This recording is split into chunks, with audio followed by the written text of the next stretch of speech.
Hi guys, it's Coach Laura here. I am here today to talk to you about a teaching progression or a technical progression for the kettlebell snatch.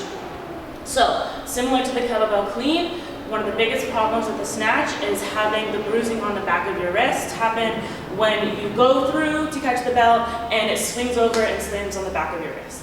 Fortunately, if you understand the correct technical components of the snatch, that shouldn't happen, and you should be able to snatch a pretty heavy weight and have that not be an issue because the bell is rolling nicely over the wrist.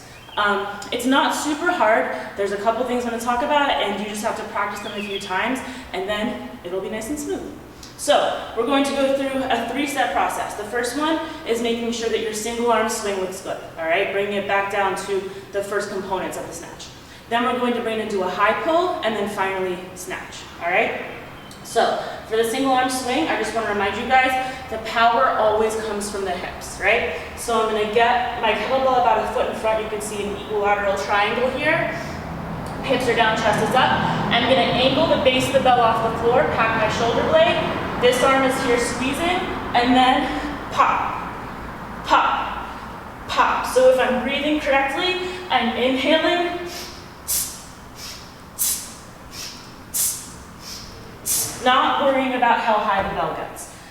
That's important because if we don't have the initial hip pop to guide the bell up into the snatch, your shoulders will get tired faster, and then we won't be using our good hip power to get the bell overhead. So from there, we're going to bring it into a high pull. So what the high pull teaches us to do is use the hip pop, but then also start taming the arc of the bell. Instead of letting it come away, which then facilitates up over slam, we're bringing it in so that for the last part, we can punch it up. So for the high pull, I'm looking at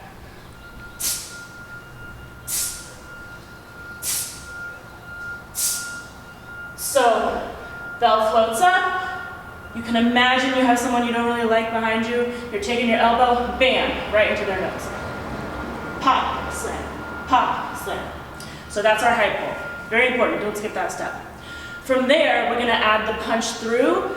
So we're taming the arc, bell comes here, and then straight up. If we're lazy with the punch, it sounds counterintuitive because you think when you punch, it'll slam even more. No, you're guiding the bell up and over.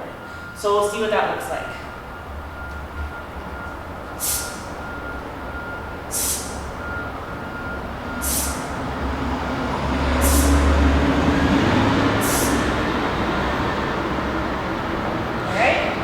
So nice and smooth, nothing's going to happen on the back of my wrist. It felt totally fine. I wasn't worried about it slamming because I was high pulling and then punching, okay? So similar to the kettlebell clean, we want that upper arm right by our side, all right? Especially for the first part of the swing. It's going to float up a little bit. If you're familiar with Olympic lifting, we've got those elbows high and outside, similar concept, and then straight up. For the last part of the transition, we want to think about throwing the kettlebell through our belly button, right? So I have it up in the snatch, and then to bring it back down, throw it through into your next swing. Throw it through into your next swing, okay?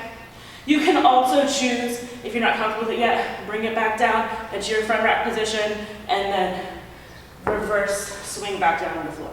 Totally fine. Get comfortable with it first. So that is our snatch teaching progression. I hope it was helpful. Have fun with it. Have a great day.